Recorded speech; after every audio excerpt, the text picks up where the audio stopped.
Hello friends, standard 10th में आज हम आशय स्पष्ट के बारे में देखेंगे।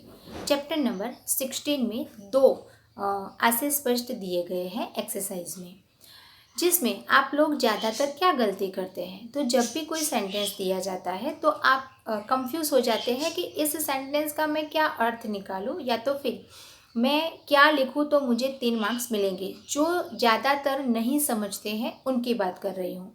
जो स्टूडेंट समझते हैं कि इस कथन को किस प्रकार से स्पष्ट करना है और किस प्रकार से आंसर लिखना है, वो तो अच्छी तरह से लिख लेते हैं। लेकिन फिर भी आज हम डिटेल में देखेंगे कि किस प्रकार से इसको लिखना होता है। जैसे आप गुजराती सब्जेक्ट में भी विचार विस्तार जो आता है उसको लॉन्ग या तो उसकी लेंथ ज़्यादा होती है, उस प्रकार का ही ये होता है कि एक सेंटेंस को आपको समझाना होता है। तो चैप्टर नंबर 16 में दो दिए गए हैं जो एक्सरसाइज में, उसके बारे में आज हम देखेंगे और आप अपनी नोटबुक में ये लिखेंगे। फर्स्ट है, लातों के देव बातों से नहीं मानते। अर्थात समाज में दो तरह के लोग होते हैं। कैसे दो तरह के लोग? यहाँ तो सिर्फ दो लोगों की बात की गई है, लेकिन बहुत सारे लोग अलग अलग प्रकार के हमें देखने को मिलते हैं।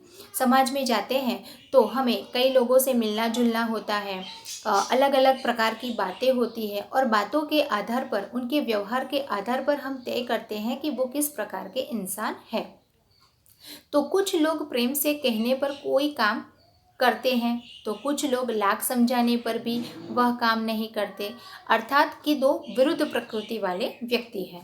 कुछ लोग प्रेम से बात मान जाते हैं, इसलिए सरल भाषा में कह के वो बात कर लेते हैं, और दूसरे जो लोग होते हैं लाख समझाने पर भी वो काम नहीं करते हैं। अर्थात दोनों में क्या अंतर हुआ कि एक सरल भाषा को समझता है और दूसरा कठिन भाषा को समझता है। तो इन दो व्यक्तियों के साथ किस प्रकार का हमें व्यवहार करना होता है। जो प्रेम से बात करते हैं या तो प्रेम से मानते हैं, उनके साथ सरल भाषा में बात की जाए, लेकिन जो लाख समझाने पर काम नहीं करते हैं तो उनके साथ किस प्रकार का व्यवहार किया जाए।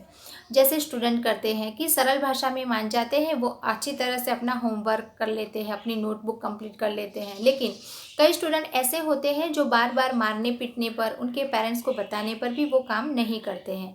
वैसे ही कुछ ऐसे लोगों की बात यहाँ की गई है।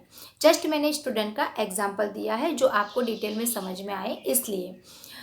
दूसरे जो ऐसे लोग होते हैं जो मारने या डांटने पर वे उस काम को करने के लिए तैयार हो जाते हैं, लेकिन कब? मारने पीटने पर, डांटने पर, लेकिन सीधी सरल भाषा को नहीं समझते। ऐसे लोग प्रेम की भाषा नहीं समझते, यानी कि उनके साथ स्ट्रिक्टली व्यवहार करना पड़ता है। उनके साथ नरमी का व्यवहार न कर कड़ाई से काम लेना पड़ता है। अर्थात कड़ाई मीन्स स्ट्रिक्टली उसके साथ बात करनी पड़ती है, और अगर स्ट्रिक्टली आप नहीं रहते हैं तो वो काम भी नहीं करेंगे। उसके साथ उसी भाषा में व्यवहार करना चाहिए जिस भाषा को वह समझते हैं। यानी कि इन सेंटेंस के द्वारा हमें ये सीख मिलती है कि जो जैसा व्यक्ति होता है उसके साथ उसी भाषा में बात करनी पड़ती है।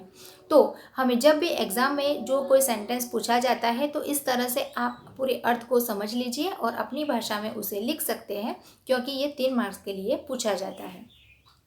दूसरा सेंटेंस है, हम क्यों ऐसी चीज खाएं जो सबको नहीं मिलती, इसी से तो चोरी की भावना को जन्म मिलता है।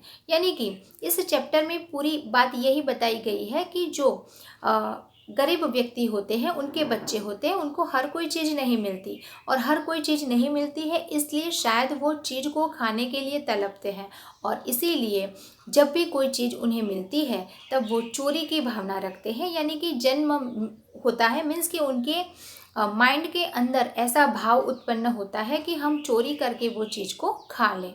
तो यहाँ किस प्रकार आप इसका आंसर लिखेंगे? तो मनुष्य का स्वभाव है कि किसी व्यक्ति को किसी वस्तु का इस्तेमाल करते हुए देखता है। छोटा बच्चा होता है जो कोई एक व्यक्ति की चीज़ इस्तेमाल करते हुए वो देखता है, इस्तेमाल करना यानी यूज़ करना, तो उसे पाने की उसकी भी इच्छा हो जाती है, और वो ये इच्छा रखता है कि मेरे पास ये चीज़ क्यों नहीं है, मुझे ये खाने को क्यों नहीं मिलती है। तो यदि यह वस्तु उसे उपलब्ध नहीं होती है, उसके पास नहीं होती है, उपलब्ध मतलब उसके पास न होना, तो वह चोरी से उसे प्राप्त करने में भी नहीं हिचकता, यानी कि उसे ऐसा लगता नहीं है कि मैं चोरी कर रहा हूँ, सिर्फ अपनी भावना को संतुष्ट कर रहा है, या तो फिर अपनी जो चीज़ नहीं मिली है उसको पाने के लिए इच्छा कर रहा है।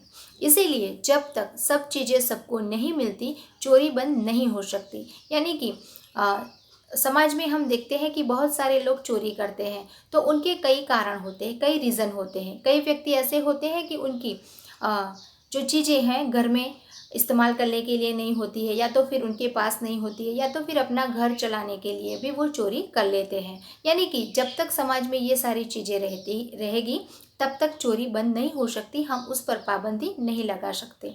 चोरी की भावना पनपने न देने का उपाय यह है कि लोगों को ऐसी चीज़ों का उपयोग करने से बचना चाहिए जो सबको उपलब्ध नहीं हो पाती, क्योंकि जब जिसके पास कोई चीज़ नहीं होती है तब वो चीज़ पा लेते हैं, पाने की इच्छा रखते हैं। यानी कि ऐसे सिलसिला रखना चाहिए कि ऐसे चीज़ों का उपयोग न करें, या तो उनके ऐसे बच्चों के साथ न उसके सामने उसका उपयोग न करें, तो शायद चोरी का भय नहीं रहेगा, या तो फिर ये सब चीज़ें बंद हो जाएंगी चोरी करने की, जो उपलब्ध नहीं हो सकती, अर्थात उस व्यक्ति के पास नहीं होती है, तब वो चोरी की भावना को जन्म देता है, या तो अपने मन में भाव पैदा करता है कि मैं ये चीज़ चोरी से ले लूँगा।